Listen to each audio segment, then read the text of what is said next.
Hola a todos, el día de hoy queremos hacer unas reflexiones en torno al libro de La Quinta Puerta, que fue escrito en el año 2021 por diferentes autores. En la portada del libro encontramos que nos dice de cómo la educación en Colombia agudiza las desigualdades en lugar de remediarlas. Bueno, las tres ideas principales del libro que encontramos son las siguientes. La primera, que existe una gran diferenciación entre el acceso a los insumos físicos, que comprenden cuadernos, libros, laboratorios, herramientas tecnológicas como lo son Wi-Fi y tablets, con relación primero a colegios públicos y privados y segundo entre colegios que están ubicados en las capitales a comparación de las áreas rurales. Es decir, que existe una alta tasa de diferenciación entre que un colegio privado tenga acceso a estas herramientas y a que un colegio que esté ubicado en una capital tenga acceso pues a estas herramientas. Otro tema que tiene relación con esto es la cercanía del colegio. Según los estudios que pues, los autores encontraron, el tema de que un estudiante viva muy lejos de su colegio, hay una mayor probabilidad de deserción. Esto nos pareció muy importante, ya que pues conocimos en La Guajira hartos casos de que la escuela queda en un punto, pero los estudiantes tienen que caminar aproximadamente 1, 2, 3 horas y no hay transporte público que los lleve. La segunda idea tiene que ver con la teoría del libro, que los autores la llamaron el apartheid educativo. ¿Qué quiere decir esto? Que según los estudios que ellos analizaron, hay una diferenciación entre el acceso, entre la educación que las clases sociales eligen, es decir, educación pública y educación privada. Y asimismo entre la segregación que existe entre geografía, género y etnia. ¿Qué quiere decir esto?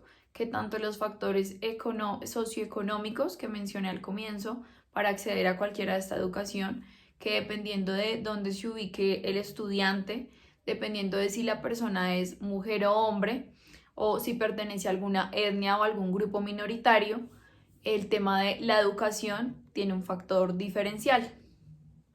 Es necesario resaltar el índice de WIF, que mide equidad en la educación, donde Colombia ocupa el puesto 76 entre 82 países.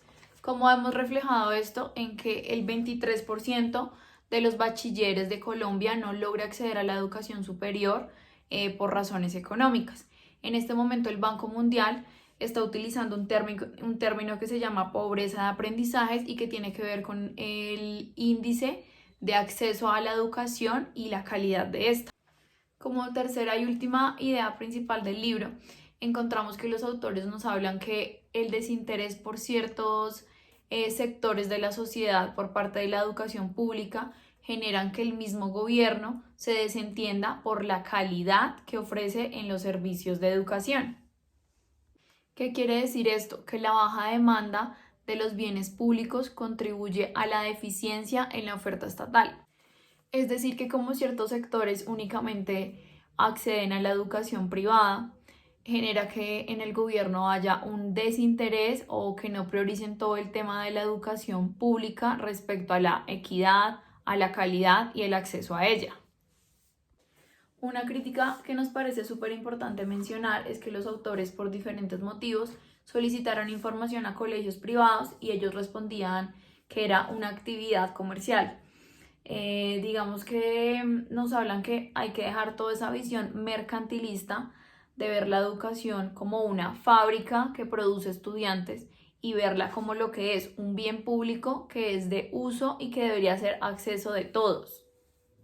Y como casos de la vida real, en el libro nos cuentan que la Secretaría de Educación de Chocó y de La Guajira han sido intervenidas por temas de corrupción, por casos como por ejemplo de estudiantes fantasmas, que ciertos funcionarios crean papeleo de estudiantes nuevos que no existen y el Ministerio de Educación pues tiene que girar nuevos recursos.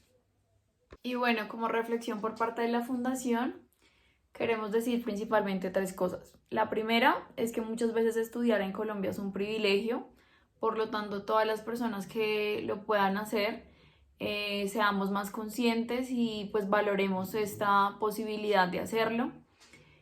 Segundo, que el tema de la educación pública de pronto por muchos gobiernos no ha sido la prioridad, pero en parte también nosotros como ciudadanos nos hemos desentendido del tema.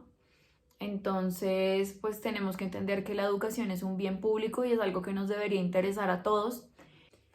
Y tercero, pedirles que no olvidemos a esas escuelas que están alejadas, que están en Chocó, en La Guajira, en Leticia, que no ignoremos las realidades de estas escuelas, de estas comunidades, porque lastimosamente sabemos que hay un abandono estatal, pero muchas veces nosotros como ciudadanos también ignoramos esas realidades. Entonces, bueno, sabemos que por diferentes factores sociales, económicos y hasta políticos, estas escuelas pues no tienen el mismo acceso. Entonces, pues no ignoremos esas realidades, no sigamos negando que la educación en Colombia no es equitativa y no es igual para todos. Les agradecemos por escucharnos.